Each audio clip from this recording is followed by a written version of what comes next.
Hello guys, আসসালামু আলাইকুম। আমরা চলে আসছি সরকসবিয়া, এটা গুচ্ছগ্রাম থেকে একটু পশ্চিমে। আপনারা দেখেন আমরা চলে আসছি সবাই ইফতার পার্টির জন্য। অনেকেই আসছে, অনেক কষ্ট হয়েছে। আমরা যেখান দিয়ে আসছি গাড়িগুলোর অবস্থা অনেক খারাপ। দেখেন সবাই অনেক হ্যাপি, কষ্ট হলো, কষ্টগুলা বিদা যায় নাই। দেখেন বিশেষ করে করিম ভাই সবচাইতে খুশি হয়েছে গেছে বেশি।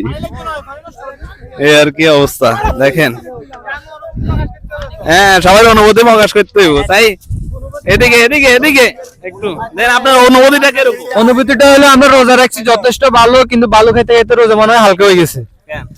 আপনার অনুভূতি? আমার অনুভূতি খুবই খারাপ, কিন্তু করিমের লাস্ট মুহূর্তে একটা ভালো একটা সারপ্রাইজ দিয়েছে, এটার জন্য করিমের অনেক অনেক থ্যাঙ্কস।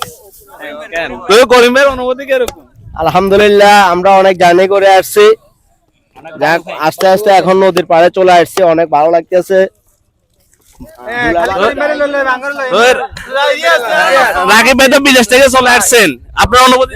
ভাই আমার থেকে খুব ভালো লাগতেছে, অনেক বছর পর সবাই একসাথে ইফতার করতেছি, ইভেন নদীর পাড়ে আসতেছি, অনেক দূর জার্নি করে আসছি, অনেক ভালো খাইছি ভাইয়া। সবচেয়ে ব্যাড লাগ হচ্ছে কত অনেক ভালো, ঠিক আছে সমস্যা নেই, তা বিদা যাবে না। আমাদের অবিবাহিত একটা লোক আসছে, রিয়াদ ভাই, আপনার অনুভূতিটা কিরকম? আমার অনুভূতি ভালো খেতে খেতে ফুল শেষ, এখন একটু রিল্যাক্স। না না, ওনার অনুভূতিটা নিতে হবে এভাবে। উনি তো এখন বিয়ে করেন, উনি তো বলে নিয়ে আসতে আলহামদুলিল্লাহ। তবে বিষয়টা হচ্ছে রাহিনা রে,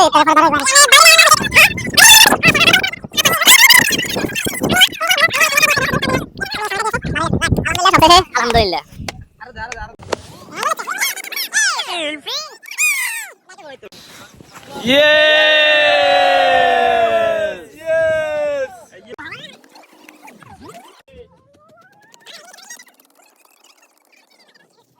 মামা শেষ